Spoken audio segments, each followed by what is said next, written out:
الحمد لله وكفى وسلام على عباده الذين اصطفى اما بعد. پارہ نمبر 15.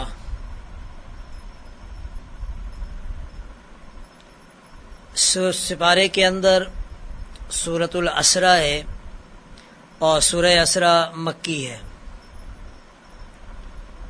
اس میں 111 آیات اور 12 رکوع ہیں.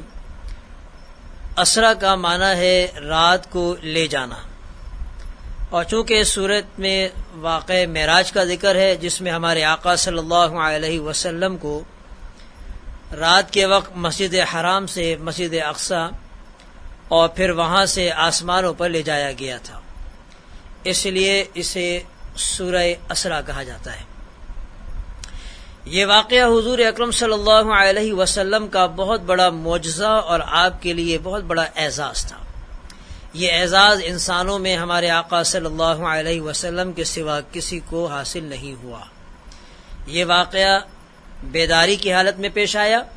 اگر یہ نیند کی حالت میں پیش آیا ہوتا تو اسے اتنے اہتمام کے ساتھ قرآن کریم میں ذکر نہ کیا جاتا اور نہ ہی مشرکین اسے جھٹلاتے، کیونکہ خواب میں تو اس واقعے سے بھی زیادہ عجیب و غریب واقعات اور مناظر انسان دیکھتا ہے اور کوئی بھی اسے جھوٹا نہیں کہتا. اس سورت کی پہلی آیت میں اسی واقعے کی طرف اشارہ ہے. واقعہ معراج کے علاوہ جو اہم مضامین اس سورت میں بیان ہوئے ہیں وہ یوں ہیں.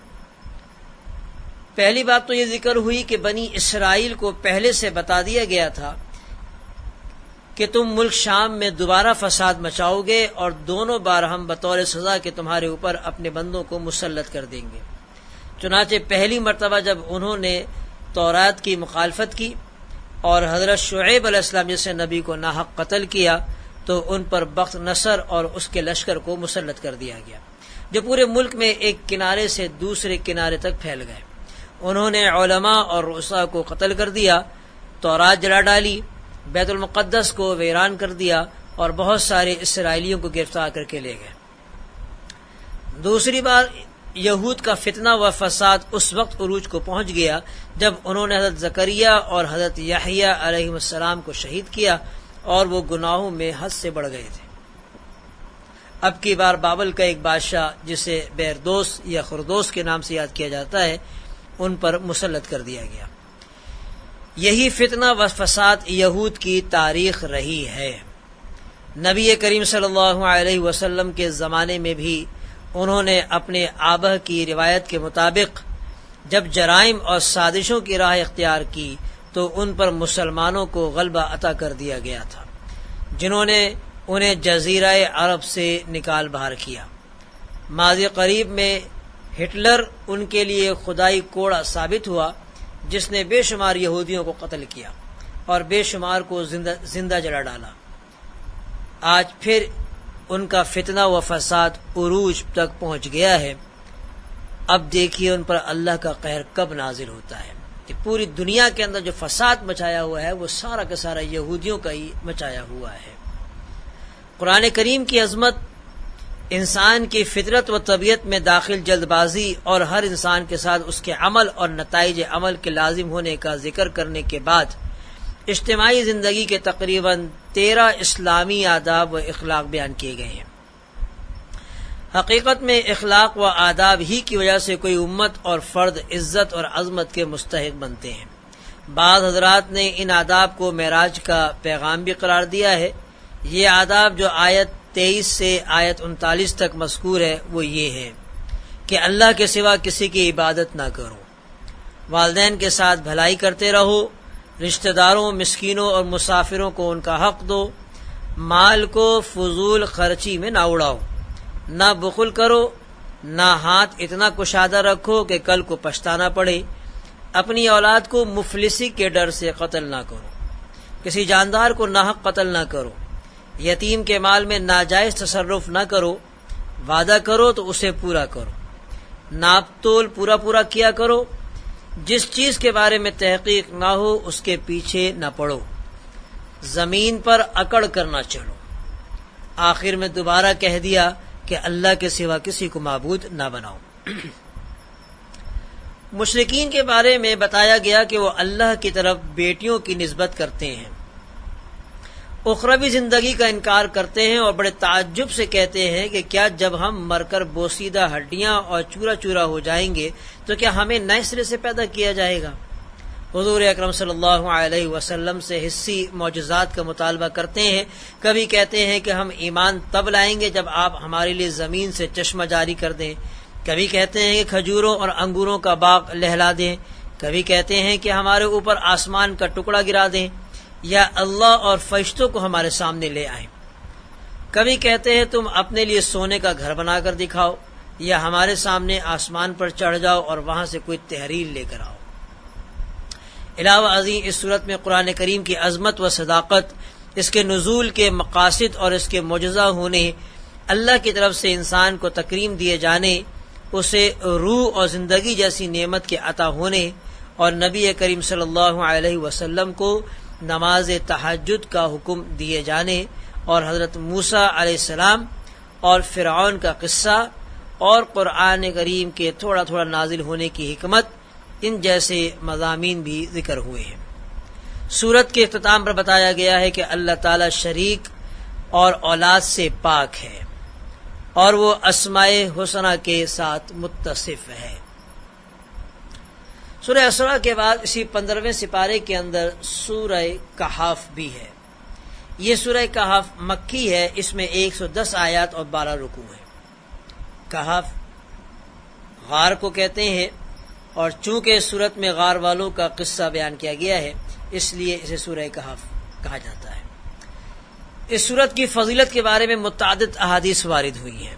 امام احمد، مسلم اور نسائی نے حضرت ابو دردہ رضی اللہ عنہ سے روایت نقل کی ہے کہ جو شخص سورہ کہف کی آخری 10 آیات پڑھے گا وہ دجال کے فتنے سے محفوظ رہے گا۔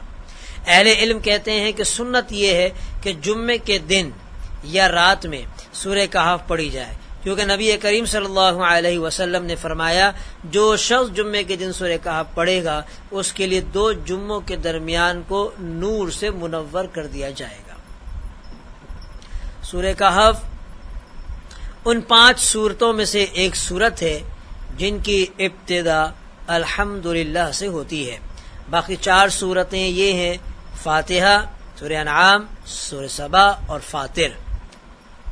حضرت مولانا علی میاں نور اللہ مرقدہ نے اس سورت کی تفسیر میں ایک مستقل کتاب لکھی ہے جس میں وہ فرماتے ہیں کہ میں طویل غور و فکر کے بعد اس نتیجے پر پہنچا ہوں کہ اس سورت کا موضوع مارکہ ایمان و مادیت ہے اور اس سورت کا آخری دور کے فتنوں سے خاص تعلق ہے جس کا سب سے بڑا علمبردار دجال ہوگا۔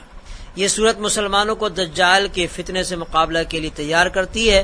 اس صورت میں جتنے اشارے، واقعات اور مثالیں گزری ہیں وہ سب ایمان اور مادیت کی کشمکش کو بیان کرتی ہیں۔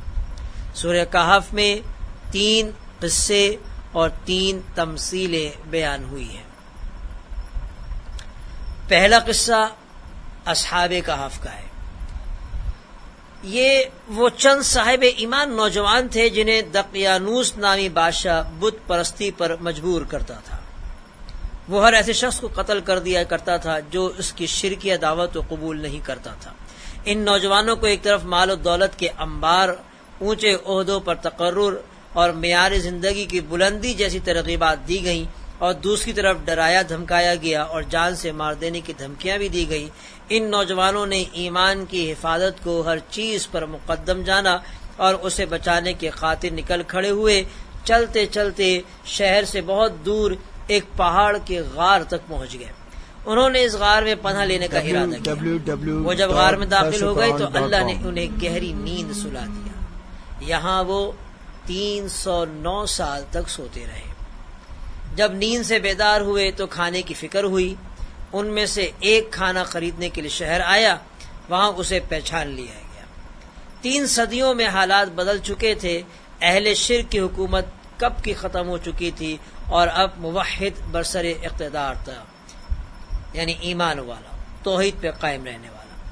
ایمان کی خاطر گھر بار چھوڑنے والے یہ نوجوان ان کی نظر میں قومی ہیروز کی حیثیت اختیار کر گئے، اور اس قصے سے یہ سبق حاصل ہوتا ہے کہ مومن کو ایمان کے سلسلے میں بڑا احساس ہونا چاہیے، بڑا حساس ہونا چاہیے، اور اگر خدا نخواستہ مادیت اور ایمان دونوں میں سے کسی ایک کے انتخاب کا مرحلہ آئے تو اسے باہر طور ایمان کی حفاظت ہی کو ہر مادی چیز پر ترجیح دینی چاہیے۔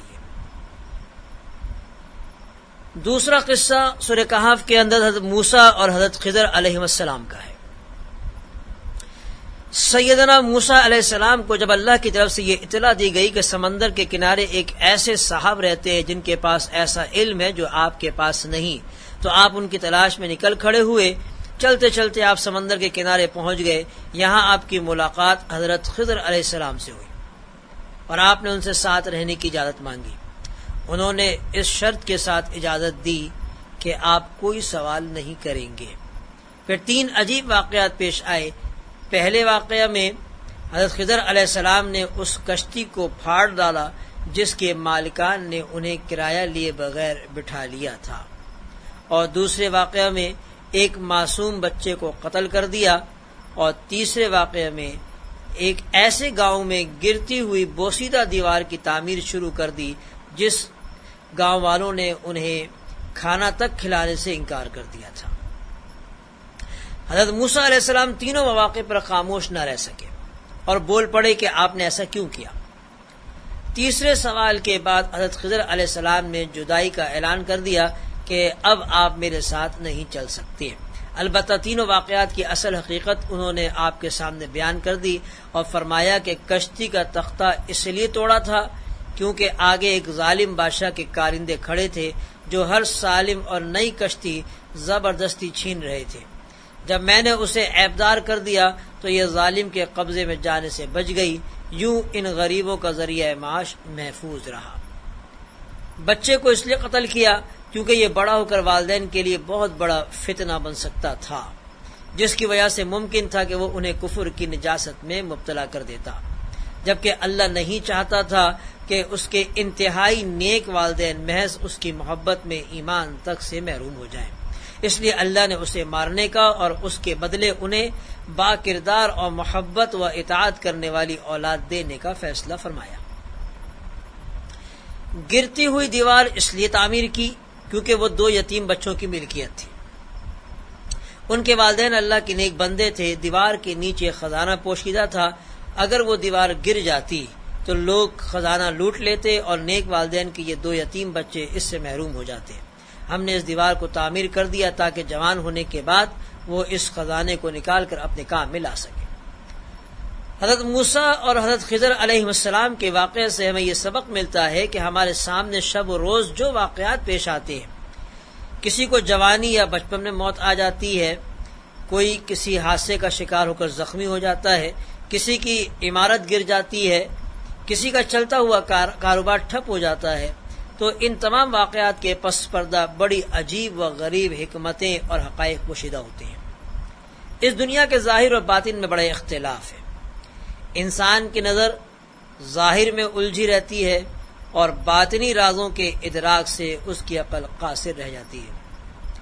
یہ قصہ مادیت کے ان علمبرداروں کی تردید کرتا ہے جو ظاہر ہی کو سب کچھ سمجھتے ہیں اور اس کے پس پردہ کسی حکیم و خبیر کی حکمت کے وجود سے انکار کرتے ہیں۔ تیسرا قصہ سورہ کہف میں ذوالقرنین کا ہے، لیکن اسے انشاءاللہ اگلے سپارے میں 16ویں سپارے کے اندر ذکر کیا جائے گا، اس لیے کہ وہ 16ویں سپارے میں بھی کچھ اس کا حصہ موجود ہے، تو اس کو 16ویں سپارے کے اندر ہی تیسرا قصہ جو ہے وہ ذکر کریں۔ ان واقعات کے علاوہ 3 مثالیں بھی سورہ کہف میں ذکر کی گئی ہیں۔ پہلی مثال ایک قصے کی صورت میں پیش کی گئی۔ یہ قصہ ایک ایسے شخص کا ہے جو انتہائی ثمربار اور قیمتی باغوں کا مالک تھا۔ ان باغات کے علاوہ مال و دولت کے حصول کے کئی دوسرے اسباب بھی اس کے لیے مہیا ہو گئے تھے۔ دولت کی کثرت نے اسے فخر اور غرور میں مبتلا کر دیا۔ وہ بڑے بڑے دعوے کرنے لگا۔ اسے یہ غلط فہمی ہو گئی کہ یہ ثروت و غنا اسے ہمیشہ حاصل رہے گی اور اس پر کبھی بھی زوال نہیں آئے گا۔ اس کا یہ خیال تھا کہ اول تو قیامت قائم ہی نہیں ہوگی، اور اگر ہوئی بھی تو وہاں بھی مجھے خوشحالی حاصل رہے گی۔ اس کے صاحب ایمان دوست نے اسے سمجھانے کی کوشش کی کہ اسباب کو خدا کا درجہ مت دو، انہیں سب کچھ نہ سمجھو اور اللہ کو ہرگز نہ بھولو۔ اس کائنات میں وہی کچھ ہوتا ہے جو وہ چاہتا ہے، لیکن دولت نے اس کی آنکھوں پر ایسی پٹی باندھ دی کہ سورج سے بھی زیادہ یہ روشن حقیقت اس کی سمجھ میں نہ آ سکی۔ پھر اللہ کا عذاب آیا اور اس کے باغات جل کر کوئلہ ہو گئے۔ تباہی اور بربادی کے بعد وہ پچھتانے لگا کہ اے کاش میں نے شرک نہ کیا ہوتا اور اسباب کو خدا کا درجہ نہ دیا ہوتا، مگر اس کا پچھتاوا اس کے کام نہ آیا۔ یہ بات واضح ہے کہ یہ شخص خدا کو مانتا تھا اور قیامت کا مبہم سا تصور بھی اس کے دل میں تھا، اور یہ جو اس نے کہا کہ اے کاش میں نے شرک نہ کیا ہوتا، تو اس سے مراد شرک فی الاسباب تھا، یعنی اسباب ہی کو سب کچھ سمجھ لینا اور مسبب الاسباب کو بھول جانا۔ اگر بے لاگ تجزیہ کیا جائے تو ہم یہ اعتراف کرنے پر مجبور ہو جائیں گے کہ غیر مسلم تو اس شرک میں مبتلا تھے ہی، بہت سارے مسلمان بھی اس شرک میں مبتلا ہو چکے ہیں۔ اس میں شک نہیں کہ اسباب کو اختیار کرنا ایمان اور توکل کے منافی نہیں، مگر اسباب کو مؤثر بالذات سمجھنا یقیناً ایمان کے منافی ہے۔ دوسری مثال جو بیان کی گئی ہے وہ باری تعالیٰ نے یوں بیان فرمائی ہے، اور ان کے سامنے دنیا کی زندگی کی مثال بیان کر دو۔ اس کی مثال ایسی ہے جیسے زمین کی رویدگی کا معاملہ۔ آسمان سے ہم نے پانی برسایا اور زمین کی رویدگی اس سے مل جل کر ابھر آئی اور خوب پھلی پھولی، پھر کیا ہوا یہ کہ سب کچھ سوکھ کر چورا چورا ہو گیا۔ ہوا کے جھونکے اسے اڑا کر منتشر کر رہے ہیں، اور کون سی بات ہے جسے کرنے پر اللہ قادر نہیں۔ یعنی زوال اور فنا میں دنیا کی زندگی اس بارش کی طرح ہے جو آسمان سے برستی ہے، جس کی وجہ سے پوری زمین سرسبز ہو جاتی ہے، فصلیں لہلا اٹھتی ہیں، پھول کھل جاتے ہیں اور ہر طرف خوشنما منظر دکھائی دیتے ہیں۔ پھر اس کمال پر زوال آتا ہے، پھول مرجھا جاتے ہیں، پتے جھڑنے لگتے ہیں، فصل کو کاٹ دیا جاتا ہے، اسے پیروں تلے روندا جاتا ہے، وہ چورا چورا ہو کر ہوا میں بکھر جاتی ہے۔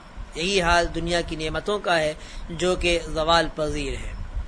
صحت، جوانی، زندگی، خوشحالی اور عیش و عشرت کی ساری صورتیں عارضی ہیں۔ ان نعمتوں کی وجہ سے صرف جاہل اور احمق ہی دھوکے کا شکار ہوتے ہیں۔